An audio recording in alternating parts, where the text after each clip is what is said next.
শুধুমাত্র এই দোয়াটি একবার পড়েন, আল্লাহ তাআলা আপনার 90 বছরের গুনাহ মাফ করে দেবেন ইনশাআল্লাহ।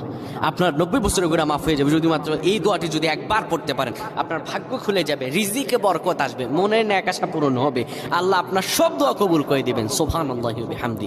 এত ফজিলত, এই দোয়াটা আপনারা শেয়ার করে দিবেন। এই যুবকেরা, আমল না করেও সওয়াব পাবা। তোমার একটি শেয়ারে, একটা বাটনে প্রেস করে তুমি সওয়াব পেয়ে যাবা। কারণ তুমি আমল না করো, অন্য কেউ যদি তোমার শেয়ারের বদৌলতে আমল করে, সওয়াব তুমি পেয়ে যাবা। নবীজির হাদিস। আমার ভাইয়েরা, আল্লাহর কাছে দোয়া করা, আল্লাহর কাছে দোয়া চাওয়া, এটি হলো মুমিনদের কাজ। আমার আল্লাহ বান্দাকে বলেন, বান্দারে উদউনি আস্তাজিব লাকুম, আমার কাছে চাও, আমার কাছে চাইলে আমি আল্লাহ তোমাকে দিয়ে দিব।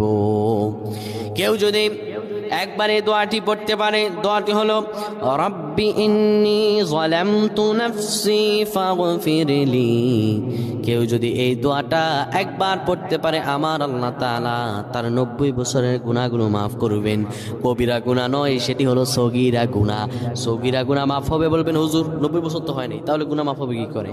আপনার যত বছর হয়েছে তত বছরের সগীরা গুনাহ মাফ হবে, আর বাদ বাকিটা কাউন্ট করে আপনার আমল নামায় নফল নামাজ, নফল আমলের সওয়াব আল্লাহ তাআলা আপনার আমল নামায় দিয়ে দিবেন।